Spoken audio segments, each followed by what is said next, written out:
kel sevarim xasta ko'ngil zor bo'libdir. Ko'z soqchi kabi tunlar bedor bo'libdir. Kel sevarim xasta ko'ngil zor bo'libdir. Ko'z soqchi kabi tunlar bedor bo'libdir.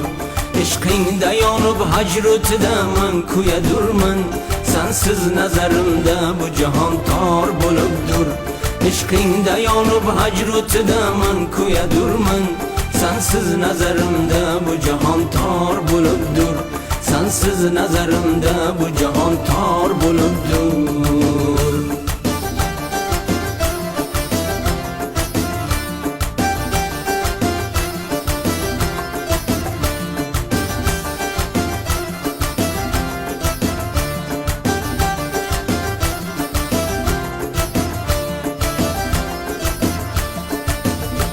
Hushyorlig'im oldi meni jomi muhabbat.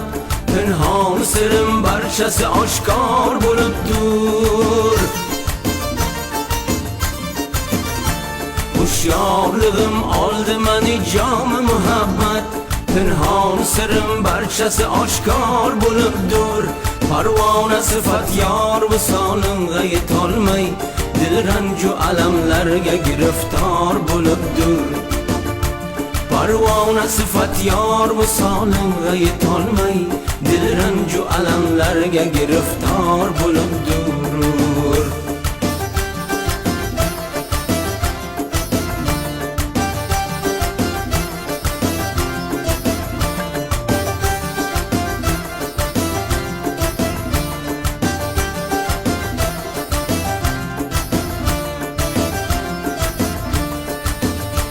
Qo'y elchi qadamlarni vafodorlik aylab, oshifta yurak senga umidvor bo'libdir. O'z ahdida sodiq kishini mard degaylar, har kimsaki mard lafzida iqror bo'libdir.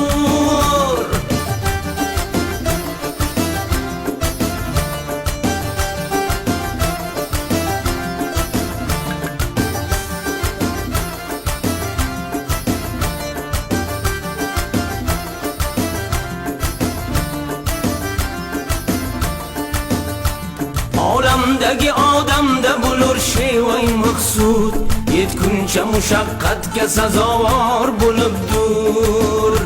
Sayfi tilagim yor jamolim kecha kunduz, kel sevarim jonim ozor bo'libdir. Sayfi tilagim yor jamolim kecha kunduz, kel sevarim jonim ozor bo'libdir. Kel sevarim jonim ozor bo'libdir. Ko'z soqchi kabi tunlar bedor bo'libdir. Dil ranju alamlarga giriftor bo'libdir. Sensiz nazarimda bu jahon tor bo'libdir.